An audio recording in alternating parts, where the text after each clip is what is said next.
기관이나 외국인이나 애매하게 쇼치면 지옥으로 끌려가는 상황이 될 수도 있고, 그래서 현대차에서도 현대차라던가 현대차 그리고 또 두 번째 시나리오는 지금 증시랑 부동산도 그렇고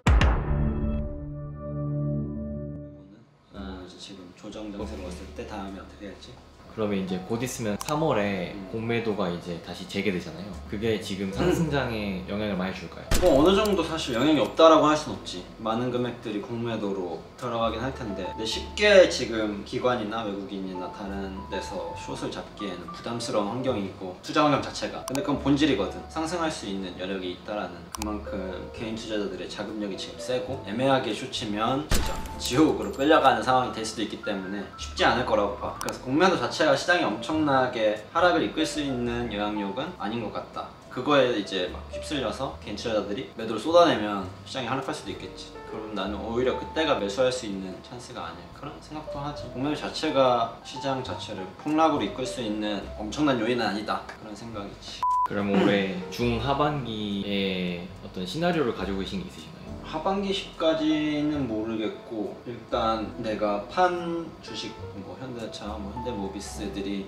증시와 함께 조정을 쭉 타고 내려오면 다시 매수해볼 것 같고, 왜냐면 그때 뭐 에프카랑 이제 현대차랑 협업하는 이제 그거 연장선으로 이야기를 하는 건데, 지금 추세는 IT 업체들이 이제 변화하고 있는 자동차 시장에 들어오고 싶어하는 시장인 것 같아. 그래서 이제 그런 이야기가 나오고 있는 건데 충분히 가능성 있는 이야기라고 봐. 왜냐면 지금 중국에서는 이미 바이두랑 지리라는 자동차 업체가 협업하고 있고, 그랬을 때 이게 트렌드가 될 가능성이 높다라고 보거든. 이렇게 하는 이유는 테슬라랑 맞서기 위함인 것 같아. 좀 뭐 내 비주얼이긴 한데, 테슬라는 본인들이 자동차도 만들 수 있으면서 IT 회사까지 가진 회사고, 대부분의 업체들은 IT 회사이거나 완성차 업체거든. 그러니까 좀 쉽게 풀었으면 하드웨어랑 소프트웨어가 다 분리되어 있다는 거죠? 근데 테슬라는 둘 다 가지고 있는 거고. 테슬라는 둘 다 가지고 있기 때문에 굉장히 지금 강력한 시장 파괴범인 거지. 예전에 애플처럼. 과거 애플 같은. 그래서 그거에 대항하기 위한 중국의 뭐 지리, 뭐 지금 애플, 구글도 협력업체를 찾는 과정으로 보여. 그래서 그 과정에서 충분히 현대차, 현대모비스 협업할 수 있는 가능성이 열려있다라고 생각이 들고, 그거에 관해서 꾸준히 이슈가 나오겠지. 근데 걱정되는 거는 결국 소프트웨어 업체가 완성차 업체보다 경쟁적으로 우위를 갖고 있거든. 왜냐면 소프트웨어적으로 데이터를 이 사람들이 가공하고 그거 자체가 이 시대의 경쟁력인데, 지금 바이두랑 이 지리라는 회사도 그렇고 이 많은 데이터들을 바이두라는 업체에서 컨트롤하기 때문에. 여기서 바이두는 중국의 검색 엔진 업체죠. 네이버 같은. 네. 네이버 같은. 그래서 현대차에서도 지금 모빌리티 쪽에 힘을 쏟으려고 하는 것 같은데 그게 조금 어려운 거지. 워낙 애플이나 구글 같이 이미 데이터 기반 사업을 하는 IT 강자 중에 강자인데, 그 업체들을 협업한다 그랬을 때 경쟁 우위에서 분명히 떨어질 거고, 근데 그 비즈니스 모델은 소프트웨어에서 창출할 수 있는 비즈니스 모델을 보고 들어오는 건데, 완성차 업체는 껍데기를 빼고 이익만 취하는 경우가 될 가능성이 높기 때문에 현대차에서도 그런 쪽을 많이 신경 쓰려고 노력하는 것 같고, 더 그쪽으로 투자하고 발전해야만 하지 않나. 결국 그 데이터가 전부 돈이라고 표현되기 때문에 그런 면에서 경계할 필요 있는 것 같아. 협업은 하되 어떤 식으로 잘 풀어낼 것인지. 단순 하청 업체에서 그치면 안 되겠네요. 그치, 단순히 하청이 돼버리는 경우가 많으니까, 갑과 을이 되는 거니까. 한국 기업을 물론 응원하지, 당연히 응원하지. 그런 면의 이슈에서 조금 취약한 게 아쉽다. 전 세계에서 또 탑 5 안에 드는 IT 대기업이 또 한국에 있잖아요. 그럼 삼성전자도 언젠가는 이 전기차 시장에 뛰어들까요? 그거는 모르겠네. 내가 볼 때 삼성전자는 지금 반도체 하나만으로도 벅차지 않나.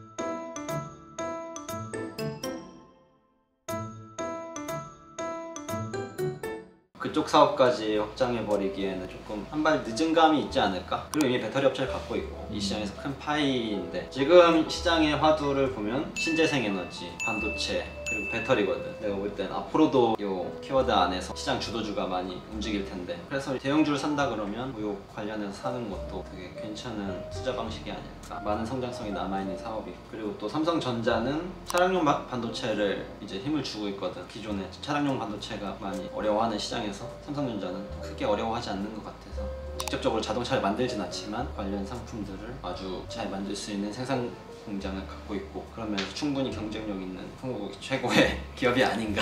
그럼 삼성전자도 약간 소프트웨어보다는 조금 하드웨어 쪽 가깝게. 그치? 물론 소프트웨어가 약하다고 할 수는 없는데 아무래도 하드웨어의 끝판왕이 아닐까. 그리고 만약 지금의 뭐 현대차라던가 이런 완성차 업체, 그런 업체들이 강하게 이 시장을 점유한다 그러면 이거는 핸드폰 시장이랑 조금 다르게 훨씬 진입장벽이 높고 들어왔을 때 퍼포먼스가 큰 시장이기 때문에, 지금 대만 회사인가? 폭스콘 그런 회사로 평가받는 것보다 훨씬 더 크게 평가받을 가능성이 많아서 개인적으로 현대차가 진짜 그렇게 됐으면 지금 시가총액은 뭐 무수일 정도로 평가받지 않을까. 지금 기회와 위기가 공존하고 있는 상황인 것 같다.